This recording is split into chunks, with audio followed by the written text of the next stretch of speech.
Chat Podcast, the weekly podcast of MinnesotaVikingsChat.com, featuring me, your host, David Erickson, and with me today, Rick Birmingham from Minneapolis. Hey, Rick. Hello.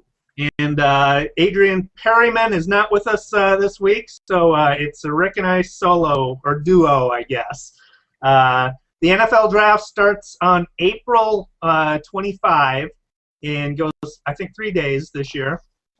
So for the next few weeks, we'll be discussing potential picks for the Vikings in their areas of need, and of course, the Vikings' one area of need is glaring need is receiver.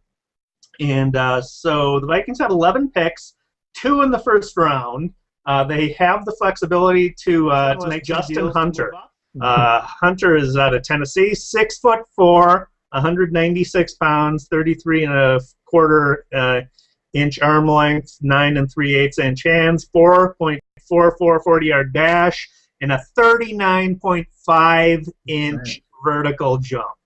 So what do you think? Which has always helped me in my playing. That 39.5. Yeah.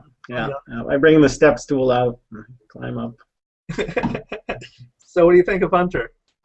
Very good. Obviously, he'd be a vertical threat, jumping. He's skinny. Not skinnier than Moss was, so that might be tough. The biggest knock on him and the why he's probably in this batch of second groupers is he tore his ACL. So he was out for a year. But he played after that, and, none of us are as scared of ACLs as we used to be. But Peterson set the way, and now Kobe Bryant's going to have to deal with it too. He tore his ACL last night. I worry about a big, skinny receiver, again, back to the blocking. I don't know that, it's going to be tougher for him to block.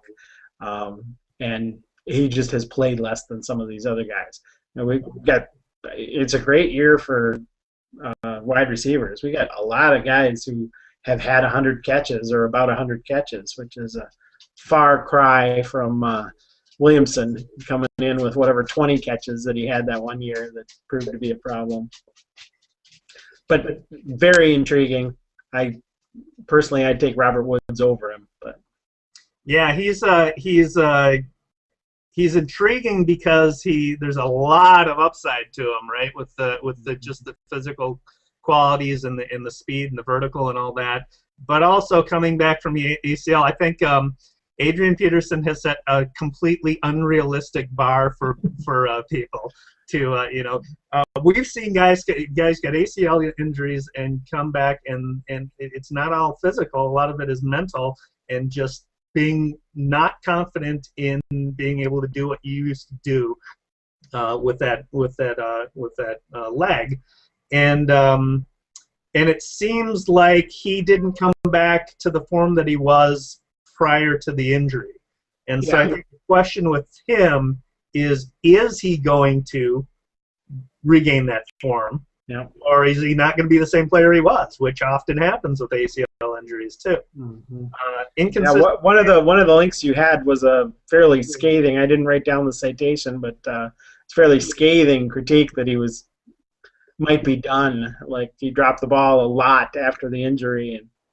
Right, and that was he used to have good hands before the injury, and then he dropped a lot of balls. And that sort of indicates to me a lack of it does indicate a lack of concentration, which may be a worry about what his leg going to give out. Yeah. That's I think he's a gamble, but a lot of teams gamble on promise, so there's a lot of promise there with him. And still get drafted for that. Yeah. He played with. We should mention he played with Cordero Patterson. Several of these guys played together, which had to be horrible for the teams trying to cover them. Exactly. I don't know if that means fewer balls for some of these guys. Apparently not, because they all have a ton of catches. But it's interesting that for these guys that weren't the guy on their team.